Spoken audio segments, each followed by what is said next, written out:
Assalamualaikum warahmatullahi wabarakatuh. Assalamualaikum warahmatullahi wabarakatuh.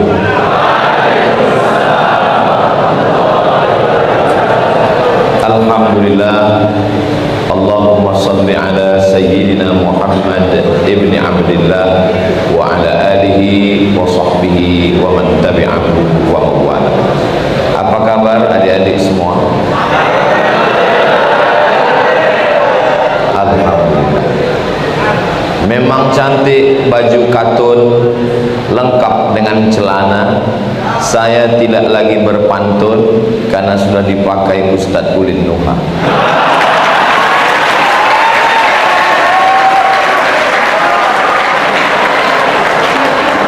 Saya senang sekali sampai ke Ma'had Tahfiz Yambo Al-Quran. Begitu sampai di sini saya langsung tertawan karena memang namanya menawan. Dari mulai bangunannya, begitu masuk gerbang tadi saya lihat sebelah kiri Yemen, lalu saya lihat lagi sebelah kiri atas Irak. Saya pikir akan melanjutkan, rupanya langsung masuk masjid. Akhirnya bertemu dengan adik-adik sekalian. Yang membawa saya Ustadz Yunus, mudah-mudahan beliau panjang umur, sehat badan. Yang sama kita hormati pimpinan Pondok Tahfiz Yambo Al-Quran Menawan, Kiai Haji Dr. Ahmad Faiz LCMA yang sekarang sedang berada di Maroko. Insya Allah salam beliau ke saya sudah sampai, dan salam saya beliau juga nanti akan disampaikan oleh Ustadz dan adik-adik sekalian insya Allah. Yang saya hormati Al-Mukarram Ustaz Ulin Nuha MAG beserta para asatiz sekalian. Yang tidak saya sebutkan mohon maaf, bukan karena saya tidak hormat, tapi karena saya tidak ingat. Adapun tamu-tamu insya Allah ingat semua karena tertulis di baliho. Sponsor by Sukun, BSI Syariah, Rens Cafe Resto, Jenang Kudus Mubarak, BNI dan lain-lain. Lezatnya memikat.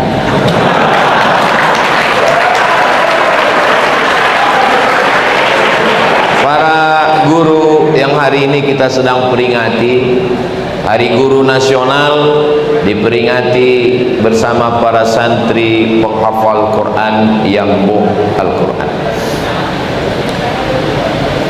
Semua kertas ini asalnya dari kayu. Jadi semua kayu-kayu ini dimasukkan ke dalam blender. Jangan bayangkan blendernya seperti blender cabai. Blender yang sangat besar memblender semua kayu-kayu di hutan lalu menjadi bubur, namanya pulp, PULP, pulp. Lalu bubur ini dibawa ke luar negeri. Saya ngelihat dengan mata kepala sendiri bubur kertas itu mirip dengan bubur ayam, tapi sudah putih, padahal kayu warnanya hitam. Lalu saya tanya, ini kenapa kayu yang hitam bisa jadi putih? Ternyata dicampur dengan batu kapur. Jadi bubur kayu campur batu kapur jadi putih, lalu limbahnya itu dibuang seperti dodol, kental, agak cair, setelah dengan bahan kimia bersih baru dibuang ke sungai karena khawatir menodai ikan sampai cucu cicitnya mati semua. Lalu kemudian jadilah dia kertas. Nasib kertas macam-macam, asalnya sama, dari hutan, dari kayu, tapi nasibnya beda. Ada kertas yang diletakkan di atas meja presiden, ditandatangani, kertas itu dibawa pakai map, dihormati, ditakuti. Kenapa? Isinya SK Menteri. Ada kertas itu nasibnya diletakkan di atas restoran untuk ngelap mulut. Inilah dia kertas tisu.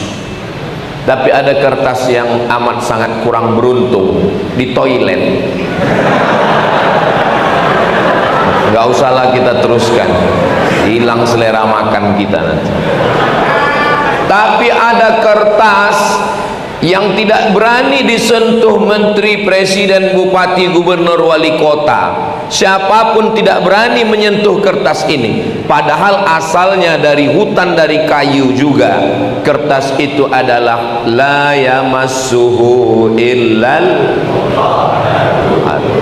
asal boleh sama, dari pabrik yang sama, dengan batu kapur yang sama, tapi letak kemuliaan berbeda. Begitulah dengan adik-adik sekalian, asalnya sama, sama-sama dari tanah, tapi adik-adik dimuliakan. Kenapa? Khairukum man ta'allamal qur'ana wa 'allama. Jadi tidak ada satupun perempuan yang berani menyentuh adik-adik. Kenapa? Karena kalian adalah Quran berjalan.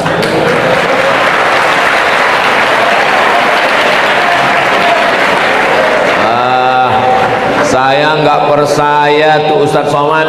Saya nggak percaya kalau manusia ini asalnya sama. Masa manusia ini semua asalnya sama? Semua kita ini asalnya sama. Min tin, diciptakan dari tanah. Min turab, diciptakan dari debu tanah. Kalau ada orang yang mengatakan saya bukan dari tanah, saya dari besi, berarti transformer. Kita ini semuanya dari tanah. Kalau memang manusia ini asalnya tanah, kenapa sifatnya beda-beda Ustadz Somad? Ada manusia ini kalau memang betul dari tanah, sifatnya rendah, tawadhu.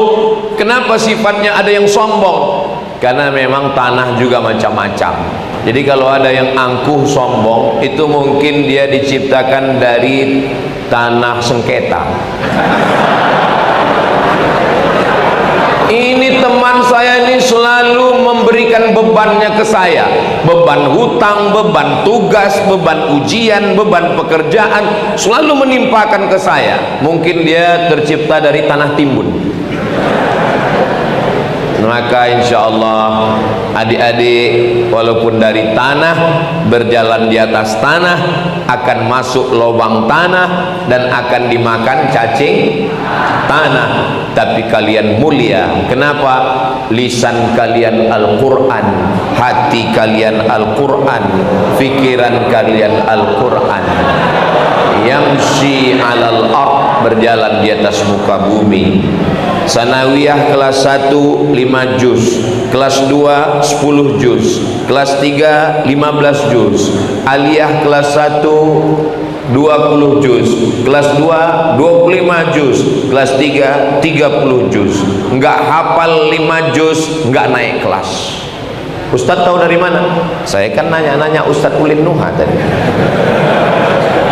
Banyak pondok tahfiz Quran tapi nggak punya ijazah. Bukan merendahkan, mohon maaf, jangan tersinggung. Karena banyak orang nggak mau nyekolahkan anaknya kalau nggak punya ijazah. Pertama kali nanya, nanti anak saya mau jadi dokter spesialis, mau jadi polisi, mau jadi tentara, nanti dia mau kuliah gimana? Tapi di pondok tahfiz Yambu'ul Quran Menawan, dia punya ijazah Kementerian Agama, sanawiyah dan aliyah. Dia bisa terbang sejauh mata memandang. Banyak orang, anak saya nanti kalau cuma ngapal Quran tapi dia nggak bisa baca kitab, hafal Quran tapi nggak ngerti Quran. Di ma'had tahfiz Quran Yambu' Al-Quran, maka dia bukan cuma sekedar ngapal Quran dan berijazah, dia belajar fikih.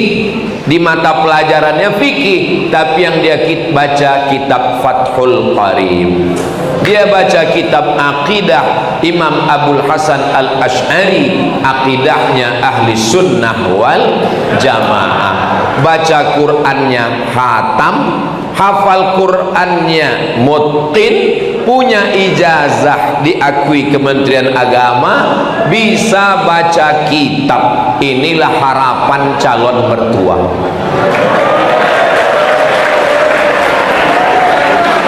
Makanya saya kasih tahu kepada bapak ibu yang ingin bahagia keluarganya, sakinah mawaddah warahmah, yang punya anak perempuan, datang ke Yambu Al-Quran Menawan, booking dari sekarang sebelum diambil orang lain.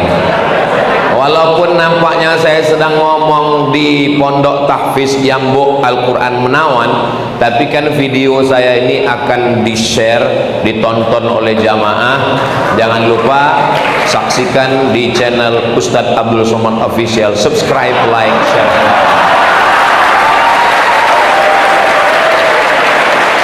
Allahu Akbar. Kalau Tuhan pergi ke Mekah, singgah sebentar di Madinah. Sudah lama Abdul Somad tausiah di Yambu diberikan karpet merah. Luar biasa. Untung warna karpetnya beda dengan peci. Coba kalau sama, yang nonton bilang jangan-jangan ini peci dari karpet juga. Nah, adik-adik adalah orang yang beruntung. Tapi yang paling beruntung adalah ayah dan ibu. Ibu yang mengandung 9 bulan 10 hari, wahnan ala wahnin wa fisaluhu fi amaini, menetes 10 keringat dan air mata. Adik-adik 1 hari murajaah 2 juz, 1 bulan hatam 2 kali, 1 tahun hatam 24 kali. Kalian adalah orang yang punya ibu dan ayah paling beruntung di dunia, karena mengalir pahalanya dapat khataman 24 kali dalam setahun. Sementara orang di luar sana yang anaknya bukan penghafal Quran, jangankan dapat khatam 2 kali dalam 1 bulan, 24 kali dalam setahun. Yasinan pun cuman malam Jumat, itu pun ekspres 120 kilo per jam. Jaun Fayakun. Yang paling minim, yang enggak yasinan, yang enggak tahlilan, Al-Fatihah. Maka Bapak Ibu saudaraku dimanapun berada, kalau kalian mau selamat anak kalian sampai hari kiamat, selamat dari buta huruf Al-Quran, selamat dari enggak ngerti baca kitab, selamat dari jahil agama, sebagaimana doa selamat, Allahumma inna nas'aluka salamatan fid din. Masukkan anak cucu kalian ke Yambu Al-Quran. Ingat, kuota terbatas. Ini pondok belum tentu nerima, dan kalau nerima pun kalau enggak serius anaknya, enggak hafal 5 juz dalam 1 tahun, shadaqallahul azim wa tammat kalimatu rabbika sidqa. Jadi adik-adik ini semua adalah manusia-manusia yang sudah lulus fit and proper test. Adapun masalah kuliah, dari mulai mereka mondok sudah terekam di kepala mereka bahwa mereka sedang berada di luar negeri, Yaman, Irak. Kenapa cuman itu saja yang Ustaz sebut? Gedung lain saya belum keliling lagi. Saya kelas 3 SMP datang ke rumah imam besar Masjid Raya Medan, namanya Syekh Jalaluddin Abdul Muttalib. Kelas 3 SMP. Assalamualaikum Syekh Jalal. Waalaikumsalam. Saya mau sekolah ke Arab. Saya nggak tahu, pokoknya Arab. Saya nggak tahu Yaman, saya nggak tahu Irak, saya nggak tahu Mesir, karena di gedung sekolah kami nggak ada tulisan. Jadi saya nggak ngerti. Pokoknya saya mau ke Arab. Sekarang Arab juga, Arab Lungo, Arab Nandi.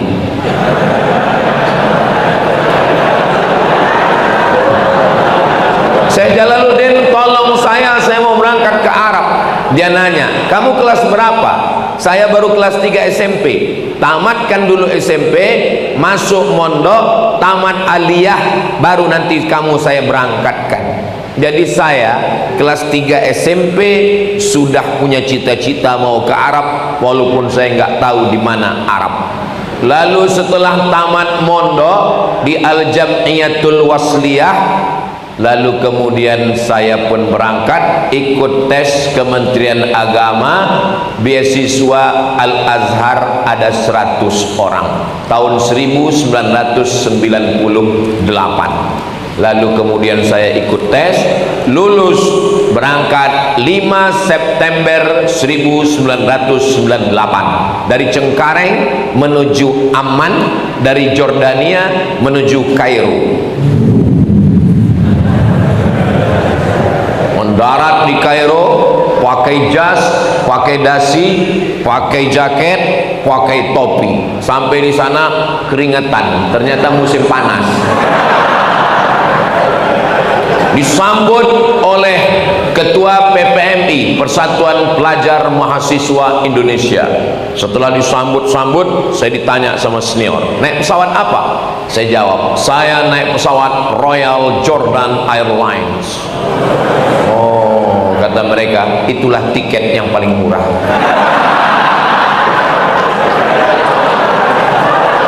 Saya belajar di sana. Di Al-Azhar belajarnya tidak pakai SKS, tidak pakai sistem kredit semester, dia pakai paket. Tahun pertama 14 mata kuliah, tahun kedua 14 mata kuliah, tahun ketiga 14 mata kuliah, tahun keempat 14 mata kuliah, selesai S1. 14 mata kuliah itu mesti lulus semua. Kalau nggak lulus semua, kalau 3 mata kuliah nggak lulus, maka berarti gagal, potong, putus beasiswa 25%. Kalau nggak naik tingkat selama 2 kali berturut-turut, beasiswa putus 50%. Kalau 3 kali berturut-turut nggak naik tingkat, maka maksul DO, say goodbye, ma'assalamah. Saya ketakutan sampai nggak selera makan. Belajar, akhirnya saya naik tingkat dan saya selesai 1998. Saya sampai di Mesir bulan Juli 2002. Saya selesaikan pendidikan saya di Al-Azhar 3 tahun 10 bulan. Habis itu saya selesai. Kenapa Ustadz cepat selesai? Karena saya ketakutan, karena kalau tidak lulus berarti saya putus beasiswa. Kalau saya putus berarti saya nggak makan. Kalau nggak makan, nggak dapat tiket pulang, berarti saya siap naik rakit dari Sungai Nil ke Sungai Siak di Riyadh. Saya selama 4 tahun di Mesir nggak pernah sekalipun minta uang sama orang tua, nggak pernah minta uang jajan, nggak pernah minta uang asrama, nggak pernah minta uang kuliah, nggak pernah minta tiket pulang. Bukan berarti saya fakir miskin dan duafa. Saya tidak kaya, tapi ayah ibu saya insya Allah mampu. Sampai ibu saya bertanya, kau masih hidup di sana? Masih, mak, saya bilang. Kenapa kau nggak pernah minta duit? Biarkan aku berdikari. Beasiswa saya 162 pon, 50 pon untuk sewa kamar, 50 pon untuk beli makan, 20 pon untuk beli buku, 20 pon untuk naik bis, 20 pon disimpan dalam buku, beli obat mana tahu sakit demam mencret. Namun minta sama orang tua saya nggak mau. Dari mana tiket pulang?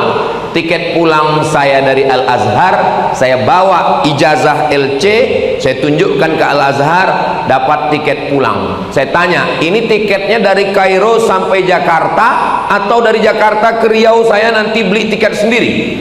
Lalu orang Al-Azhar nanya, di belakang rumah kamu ada airport? Kalau ada airport, Al-Azhar akan nanggung dari Kairo ke Jakarta, dari Jakarta langsung ke dapur rumah kamu. Begitulah Al-Azhar memuliakan pendidikan agama. Al-Azhar dibiayai oleh wakaf. Tanah wakaf dibangun ruko, keuntungan 10% untuk pengelola, 90% untuk Al-Azhar. Di atas tanah wakaf dibangun rumah sakit namanya Mustasfa Husain. Kawan saya suka makan cabai tapi malas ngunyah, masuk gul. bijinya nyangkut jadi usus buntu, bengkak. Periksa ke rumah sakit, ini usus buntu, kalau sampai pecah mati, mesti dipotong. Begitu dipotong kena tagihan. Berapa biaya operasi? 2.000 pon.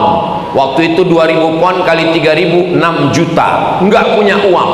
Begitu dikeluarkan kartu Al-Azhar, gratis. Begitulah hebatnya wakaf. Maka adik-adik pun nanti setelah tamat akan mengelola wakaf, insya Allah. Selesai dari Al-Azhar, kami ketika musim haji kumpul di tanah suci Makkah. Disitulah saya ngumpul nanya kawan-kawan, al-bahru amamakum wal aduwu wara'akum.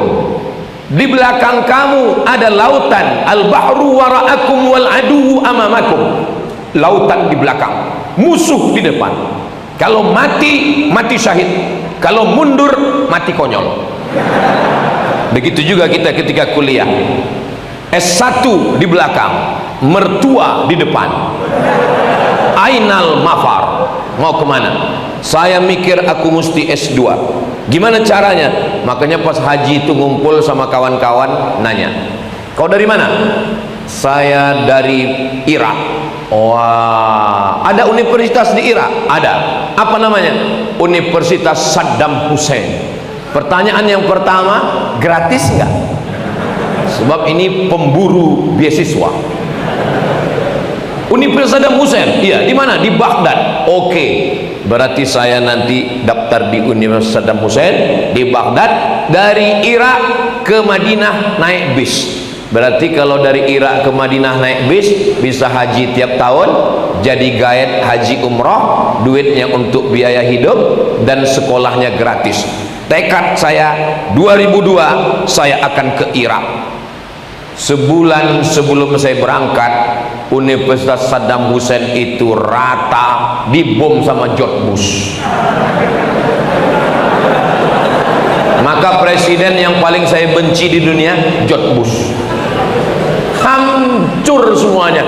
Saddam Hussein digantung, universitasnya diratakan dengan tanah. Tapi saya tidak kehilangan semangat, karena saya masih punya beberapa calon. Maka kalian jangan pernah cuma punya satu calon, selalu ada alternatif. Nah, makanya waktu ngobrol-ngobrol dulu, saya tanya, saya punya plan A, plan B, plan C. Lalu saya tanya teman saya, kau dari mana? Aku dari India. Gimana di India?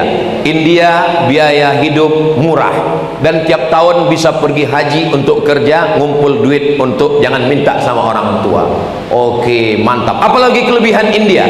Kita bukan cuma bisa bahasa Arab, bahasa Inggris juga lancar, karena India Commonwealth jajahan Inggris. Apalagi kelebihan? Di India kita bisa bahasa Urdu. Kya hal hai? Tiki. Bagus juga. Kya hal hai artinya apa kabar, tiki artinya bikhair, syukriya artinya terima kasih. Cuman India ini susah membedakan antara iya atau tidak. Iya pun gini, iya pun tidak. Oke, kalau gitu nanti saya akan ke India. Nanti di India kita belajar di mana saja. Kalau mau cari hadis di Deoban, bisa juga di Nadwatul Ulama, bisa juga di Aligarh University. Oke, India masuk dalam plan.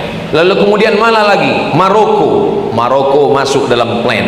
Plan saya waktu itu 4: Saddam Hussein, India, Sudan, Maroko. 4. Begitu orang tua nyuruh pulang, 4-empatnya hancur, karena sorga di bawah telapak kaki ibu. Pulang, saya pulang. Setelah pulang 5 bulan di rumah, saya tetap pamit aku mau S2. Maka saya belajar ke Malaysia. S2 saya di Malaysia, UKM, University Kebangsaan Malaysia. Saya di Malaysia, badan saya di Malaysia, tapi hati saya tetap di Arab. Maka saya cuma belajar 6 semester. Di UKM saya 6 semester. Selesai itu saya tetap kirim berkas ke Maroko melalui yahoo.com. Saya kirim paspor, saya kirim ijazah, saya kirim transkrip nilai. Datang kiriman, Abdul Somad diterima di Maroko, beasiswanya dari AMCI, Agence Marocaine Coopération International. Saya pun terbang lagi dari Kuala Lumpur ke Rabat, turunnya di airport Casablanca. Ibu kotanya namanya Casablanca. Casa artinya rumah, Blanca artinya putih. Casablanca rumah putih, bahasa Arabnya Ad-Darul Bayda. Turun pesawat Darul Bayda, mau beli tiket kereta api ke Rabat, karena Darul Hadis tempat saya belajar di Rabat. Begitu mau beli tiket kereta api, rupanya orang di sana tidak pakai bahasa Inggris. Itu ketemu, dia nanya, Safabiang, Safabiang kaifa haluk? Kita cuman yes. Berapa tiket? Sengkong, 50 dirham, mata uangnya dirham. Akhirnya saya masuk ke Darul Hadis. Sekarang Kiai Haji Dr. Ahmad Faiz LCMA sedang berada di tempat saya belajar dulu, di Darul Hadis. Darul Hadis bagus, cantik, alamnya indah, di tepi laut Samudra Atlantik, di gunungnya ada salju, musimnya 4, ada musim rabi, musim bunga, ada musim kharif, musim gugur, ada musim syita, musim dingin, ada musim saif, musim panas. Cantik dan indah. Mereka nanya ke saya, di tempat kami ada rihlatas syita'i was saif, ada rabi dan kharif. Di kampung kamu berapa musim? Saya bilang banyak. Ada musim durian, ada musim rambutan, ada musim pilkada. Saya bilang, alhamdulillah. Saya sampai ke Maroko tahun 2004. Saya masuk. Ternyata Maroko juga kejamnya luar biasa. Beasiswa saya 1 bulan 100-800 dirham. Mata uangnya dirham. Lebih kurang 100 dolar. Kalau sekarang 1,5 juta. Dan saya tinggal di asrama. Maka saya gratis, nggak bayar asrama dan makan gratis. Asramanya ada 2 gedung besar. Gedung sebelah kanan itu orang-orang putih semua. Indonesia, Malaysia, lalu kemudian yang ada dari negara-negara Arab, lalu kemudian yang kiri ini dari Afrika, Burkina Faso, Nigeria, Mauritania. Saya tinggal milih di asrama sekamar dengan orang Afrika. Kenapa saya bersama mereka? Karena orang Afrika ini, pengalaman saya, orangnya lebih baik, komunikasinya nggak sombong, dan di tengah mereka saya terasa lebih putih. Nah, jadi saya satu asrama. Saya pernah satu asrama dengan orang Mauritania. Saya pernah satu asrama, satu kamar dengan orang Madagaskar, orang Kristen. Saya pernah satu kamar dengan orang orang Guinea. Setelah satu kamar dengan orang Guinea, Muslim. Dia tanya, where are you come from? Dia bahasa Inggris. Saya bilang Indonesia. Oh, dia bilang in all of the world, di dunia ini semuanya 4 Guineas. Di dunia ini ada 4 Guinea, dan 1 Guinea ada di kampung kamu. Saya kaget. Dia bilang ada 4 Guinea di dunia. Negara saya Guinea, satu lagi Guinea Bissau, satu lagi Guinea Conakry, dan satu lagi adalah di kampung kamu. Apa namanya? Papua New Guinea. Ternyata saudara kita Papua itu masih suku dengan mereka yang ada di Guinea. Dia baik sekali. Pagi-pagi dia tawarkan saya sarapan. Dia ambil roti, dia belah, dia ambil sarden 1 kaleng, dia masukkan, dia pencet, langsung dia baca, Allahumma barik lana fima razaqtana wa qina adzabannar. Saya coba, enggak masuk. Kita masih perlu oseng-oseng, sambal terasi, pakai tahu tempe. Memang masalah makanan ini. Saya tinggal di asrama, orang Maroko semuanya makan gandum. Saya tetap beli beras. Saya datang bawa beras 1 kilo. Teman saya yang dari Pakistan namanya Amar, yang dari Bangladesh namanya Abu Ahmad, ngejek saya. Abdul Samad, kamu masih makan nasi? Kami di Maroko sudah nggak makan nasi lagi. Saya bilang saya nggak bisa kalau nggak makan nasi. Perut saya kenyang tapi otak saya nggak jalan. Seminggu setelah itu pas saya berdiri di kamar, saya lihat mereka di bawah mikul beras. Saya turun ke bawah. Kamu berdua Abu Ahmad dengan Ammar, kemarin kalian ngejek saya bawa sekilo beras, kenapa sekarang kamu bawa ini 1 karung beras? Kata mereka, Abdul Somad, kita ini orang Asia, kalau nggak makan nasi otak kita nggak kerja. Jadi masalah makanan, adik-adik dari sekarang biasakan makan gandum supaya nggak susah kayak saya dulu makan nasi. Nah, setelah itu saya pulang ke Indonesia. Cita-cita saya dulu tidak pernah tabligh akbar di tengah lapang orang ramai, nggak ada di pikiran saya. Pikiran saya dulu simple saja. Saya mau S1, habis S1 S2, habis S2 S3. Setelah S3 saya mau jadi dosen. Setelah itu saya punya duit gaji. Setelah itu saya mau membahagiakan ayah dan ibu saya. Cita-cita tertinggi saya bukan dosen, bukan ustadz, bukan apapun. Saya cuma mau membahagiakan orang tua. Ternyata apa yang terjadi? Allah Subhanahu wa taala membuat hidup saya skenarionya luar biasa. Sama seperti judul lagu, Jatuh Bangun Aku Mengejarmu. Saya pulang dengan membawa 2 ijazah. Sebelah kiri LC, sebelah kanan MA. LC, MA. Lagi cemas mencari anak gadis. Enggak ada satupun orang yang mau memberikan anaknya ke saya, karena dia takut anaknya enggak makan. Karena saya bukan orang kaya.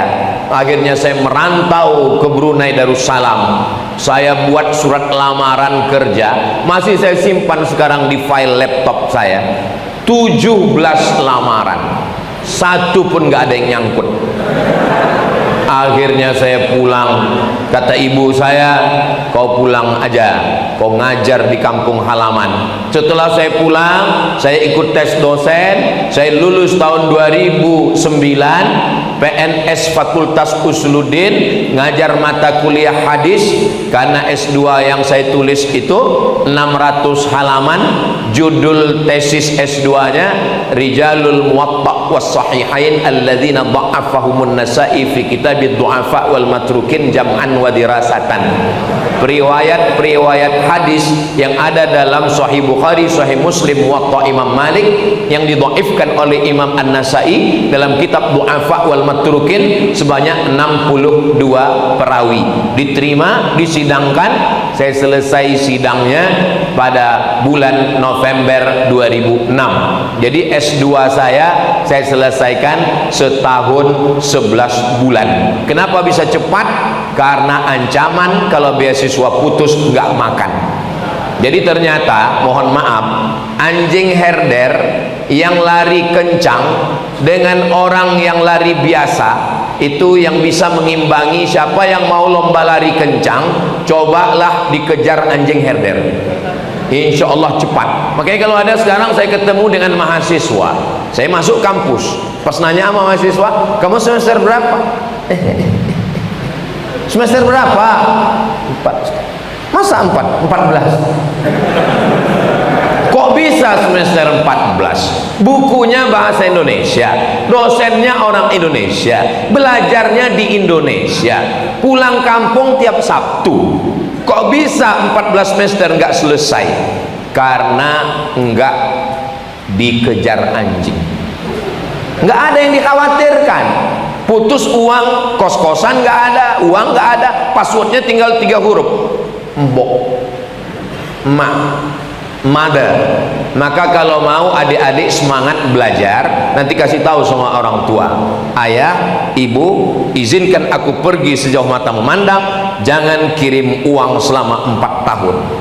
Kalau aku nggak kirim kabar, sholat gaib, berarti sudah mati.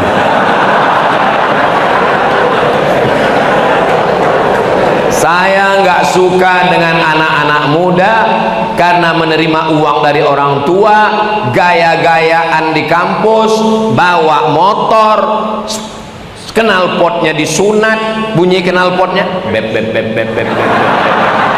Setiap ketemu sama mahasiswa, beb.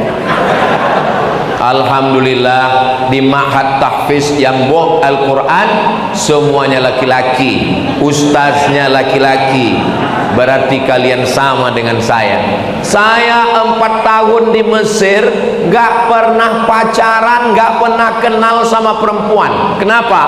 Karena mahasiswa Indonesia cuma 2.474 orang. Laki-lakinya perempuan cuma 300 orang. Persaingan ketat. Saya termasuk yang tereliminasi. Adik-adikku sekalian, kalian jangan berkecil hati. Gak usah pikirkan omongan orang.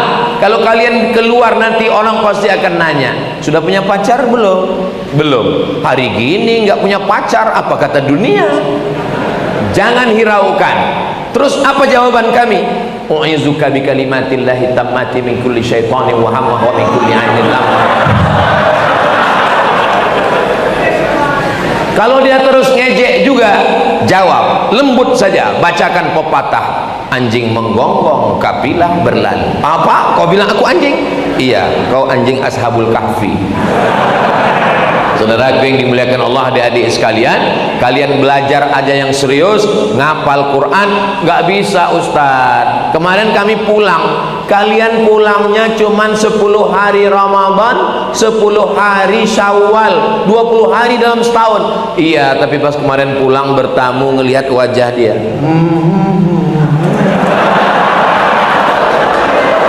Bagaimana cara melupakannya Pak Ustaz?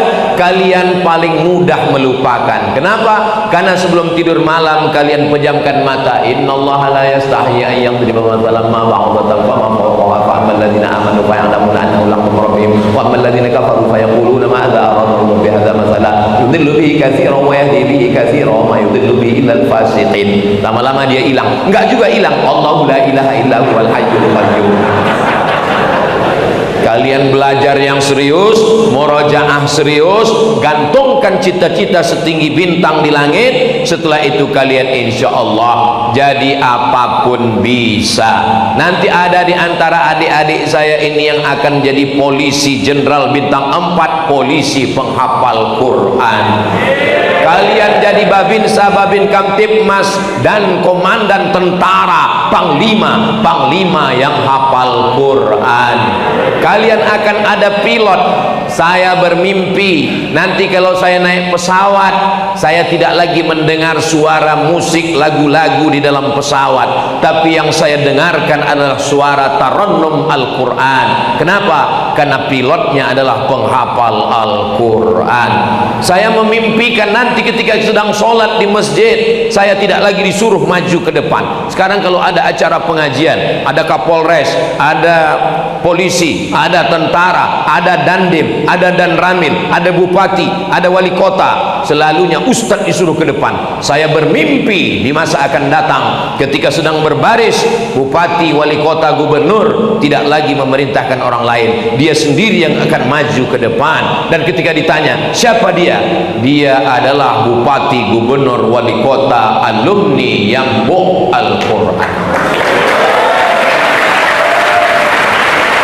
Kalau Indonesia ini semakin banyak penghafal Al-Quran, maka insya Allah Indonesia menjadi mulia. Kertas jadi mulia karena Al-Quran. Gua, begitu banyak gua di Indonesia yang bagus-bagus, tapi gua yang paling dicari orang adalah gua yang di dalamnya turun Al-Quran. Iqra bismi rabbikal ladzi khalaq, khalaqal insana min 'alaqin, iqra wa rabbukal akramul ladzi 'allama bil qalami, 'allamal insana ma lam ya'lam. Hanya 5 ayat yang turun di gua itu, tapi gua itu dicari-cari orang. Di antara semua bulan, bulan apa yang paling mulia? Bulan yang ada Al-Quran di dalamnya. Disebutkan satu bulan, nggak ada bulan Muharram, nggak ada bulan Sya'ban. Yang ada adalah Syahrul Ramadhan allazi unzila fihil Ramadan mulia karena Al-Quran. Gua Jabal Nur mulia karena Al-Quran. Kertas mulia karena Al-Quran. Manusia mulia karena Al-Quran. Indonesia insya Allah dijaga Allah kemuliaannya karena semakin banyak penghafal Al-Quran.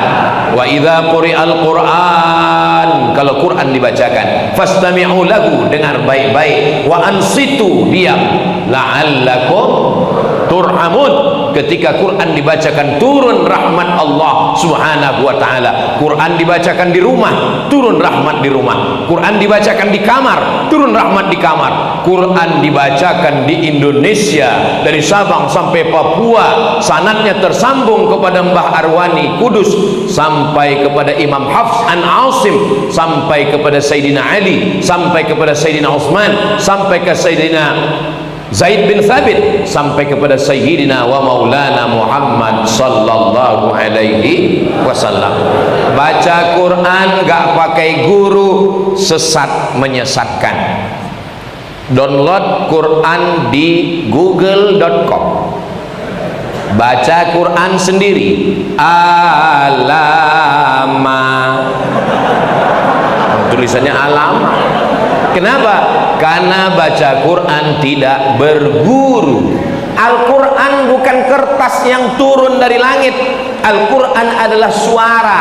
La tuharrik bihi lisanaka lita'jala bih, inna alaina jam'ahu wa qur'anah. Kami yang membacakan Al-Quran. Jibril membacakan, Nabi mendengar. Nabi membaca, sahabat mendengar. Sahabat membaca, tabi'in mendengar. Tabi'in mendengar, tabi'in mendengar. Para guru-guru kita membacakan Al-Quran. La ta'manna ala Yusuf, bismillahi majreha, a'jamiyyu wa arabi, alif lam mim. Syekh Muhammad Mutawalli Asy'arawi komplain ke guru mengajinya. Dia bawa Al-Quran dua. Kenapa yang ini dibaca alam nasrah? Kenapa ini dibaca alif lam mim? Tulisannya sama. Kata gurunya, karena Al-Quran turun bukan kertas, bukan tulisan, tapi Al-Quran turun adalah suara. Andai terbakar semua Al-Quran yang ada di perpustakaan, andai hancur semua Al-Quran, Al-Quran tidak hilang. Kenapa? Karena Al-Quran ada di hati para santri yang buh Al-Quran.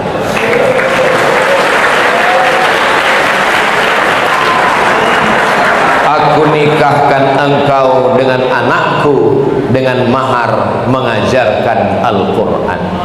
Itulah yang paling indah di antara semua terindah.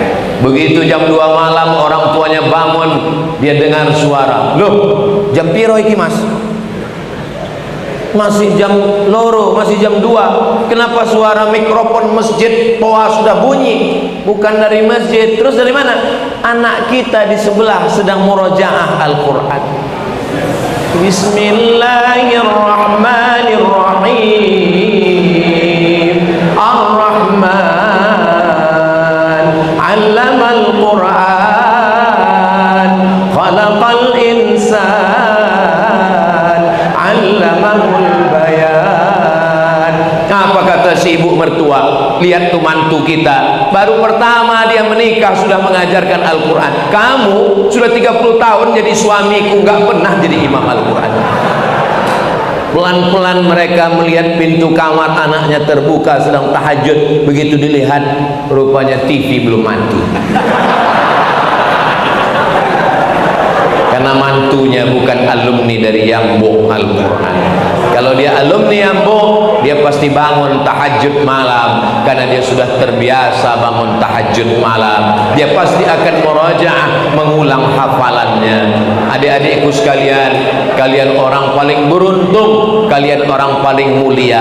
Andai waktu boleh terulang kembali, seandainya lan tarji'al ayyamul lati madat, yang lalu tidak bisa terulang. Ala laita syababa ya'udu yauman, andai masa muda bisa kembali. Kalaulah umur saya mundur lagi kelas 6 SD. Seandainya saya sekarang ini kelas 6 SD ini, nanti mau tamat SD bulan Mei 2025. Lalu Ustadz mau kemana?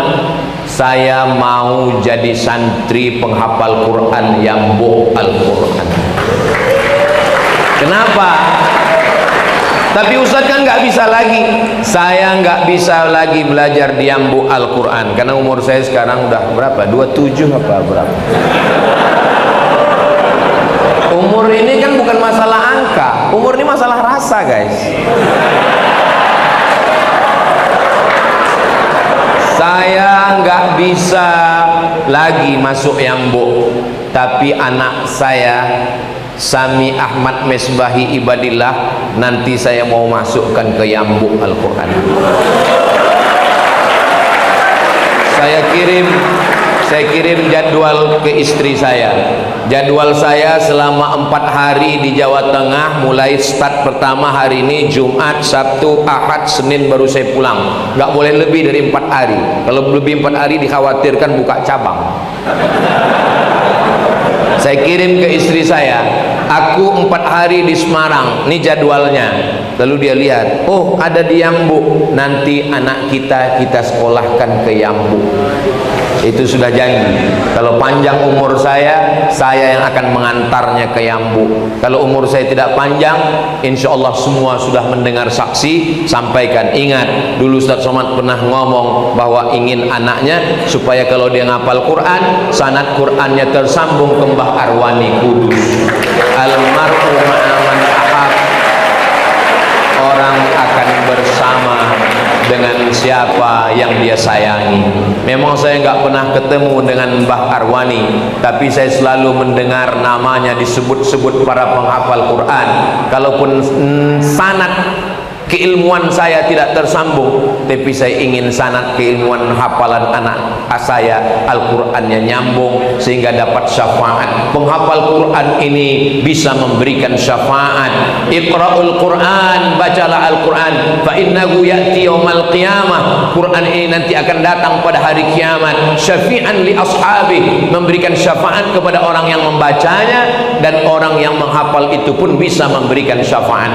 Nanti adik-adik sekalian memberikan syafaat, tentu saja ring 1 orang-orang yang terdekat dengan kalian. Siapa yang pertama kalian berikan syafaat ketika Allah bertanya kepada kalian, hai penghafal Quran, siapa yang mau kalian berikan syafaat?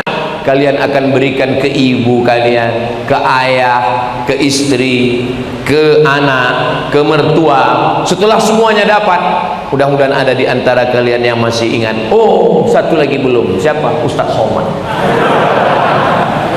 Mudah-mudahan di antara 1.200 santri ada yang ingat dengan Ustaz Somad, insya Allah.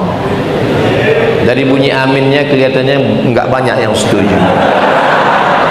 Bukan begitu Ustaz, mereka orangnya tawadhu, rendah hati. Selama 1 tahun di pondok, keluarnya cuma 20 hari. Kalian selamat dari YouTube, Instagram, Telegram, miligram, kilogram, WhatsApp. Kalian selamat dari mata yang melihat perbuatan maksiat. Masa Ustaz Somad kan Ustaz, masa Ustaz Somad matanya nggak terjaga, nggak terpelihara? Kalau Ustaz ngisi pengajian, perempuan kan nutup aurat, memang betul. Tapi saya hari ini sudah 2 kali naik pesawat. Dari Pekanbaru ke Jakarta transit 2 jam.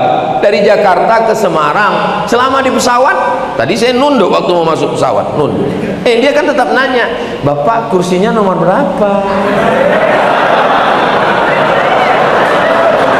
Adik-adik sekalian, matanya terjaga, terpelihara, maka insya Allah yang ada di mata kalian Al-Quran, yang ada di pikiran kalian Al-Quran, yang ada di hati kalian Al-Quran. Al-Quran yamshi alal ard, kalian adalah Al-Quran yang berjalan di atas muka bumi Allah Subhanahu wa ta'ala. Dulu waktu saya masih kecil, masih SD, di kampung saya ada penghafal Quran, diundang ke rumah, dikasih makan, dibawa masuk ke kamar, dibawa jalan ke dapur, dibawa jalan. Saya nggak ngerti, saya tanya, kenapa dia dibawa ke ruang tamu, dibawa ke kamar? Untuk ngambil barokah Al-Quran, bekas tapak kakinya, bekas dia duduk, bekas minumnya, bekas makannya. Begitulah orang di kampung saya memuliakan Al-Quran. Selama kalian memuliakan kalam Allah, tu'izzu man tasha wa tudhillu man tasha biyadikal khair innaka ala kulli syai'in. Harimau mati meninggalkan belang, Gajah mati meninggalkan gading, manusia mati meninggalkan kredit. Manusia mati meninggalkan hutang. Tapi adik-adik sekalian, kalian meninggalkan nama yang baik. Nama ayah kalian berubah. Itu ayah siapa? Ayah penghafal Quran. Itu ibu siapa? Ibu penghafal Quran. Itu istri siapa? Istri penghafal Quran. Itu anak siapa? Anak penghafal Quran. Nama saya yang selama ini panggil orang Ustadz Abdul Somad, tapi nanti pulang dari sini tanya, itu siapa? Itu Ustadz Abdul Somad yang menyampaikan tausiah pada penghafal Al-Quran, menempel Al-Quran. Jadi adik-adik sekalian, sesuai dengan nama-nama Yemen, ada di antara kalian yang dapat belajar nanti ke Darul Hadis, ada yang belajar ke Darul Mustafa Habib Omar bin Hafiz, ada yang belajar ke Rubat Tarim Habib Salim Syatiri, ada yang belajar ke Ma'had Imam Asy-Syafi'i, ada yang belajar ke Ahqaf University, ke Al-Azhar Kairo. Ada satu tempat khusus belajar qiraat saja, qiraat Imam Hafs an Asim, qiraat Imam Qumbul, qiraat Ibni Katsir, qiraat Warsh. Mereka akan belajar sampai akhirnya pulang, dan semuanya akan mendirikan yambuk 1000 yambuk di Nusantara insyaallah, sesuai dengan tempatnya masing-masing. Yambuk tidak pernah yambuk 1, yambuk 2, tapi yambuk menurut tempatnya. Yambuk Menawan, Yambuk, dan tempat-tempat lainnya. Saya bermimpi, maka insya Allah ada yambuk di kampung halaman saya, ada yambuk di Papua, ada yambuk di Amerika. Supaya apa? Apalagi yang ganteng-ganteng ini dapat beasiswa ke New York, dapat beasiswa ke ANU itu apa Pak Ustaz? Australia National University. Siapapun bisa.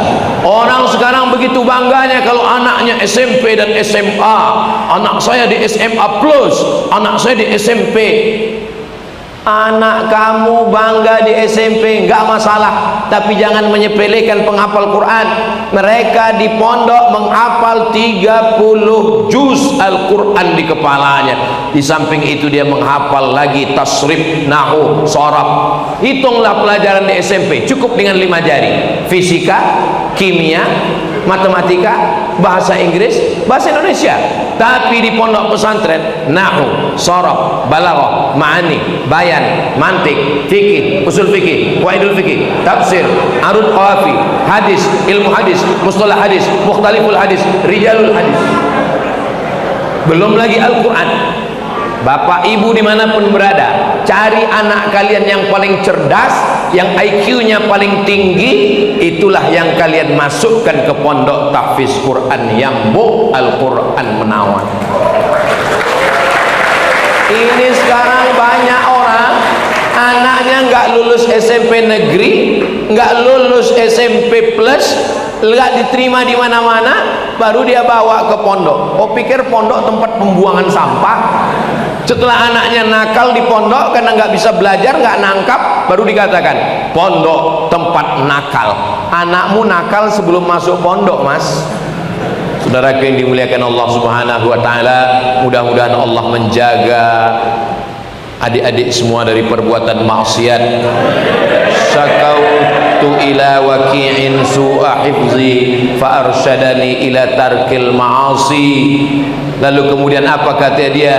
Bi annal ilma nurun wa nurullahi la yuhda lil 'asi. Allah tidak akan mungkin menempatkan permatanya di atas tanah yang kotor, maka muliakan cawannya, muliakan cangkirnya, muliakan gelasnya, barulah air zam-zam dituangkan ke dalamnya, barulah diminum terasa nikmat segarnya. Kita ini masih manusia, nggak ada yang luput dari dosa.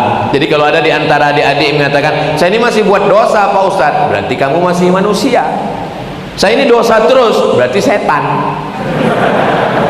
Saya ini nggak pernah buat salah Pak Ustadz, saya ini betul terus, berarti kamu sudah sejajar dengan malaikat Jibril. Kita ini kadang silap, kadang salah. Mudah-mudahan Allah mengampunkan dosa kita semua, insya Allah. Amin ya rabbal alamin. Tadi saya mulai jam 3 kurang 15, sekarang sudah jam 4 kurang 15. Ternyata saya sudah berdiri 1 jam. Jadi rupanya kalau kita berdiri di depan orang-orang yang hatinya bersih, penghafal Quran, itu berdiri pun nggak terasa.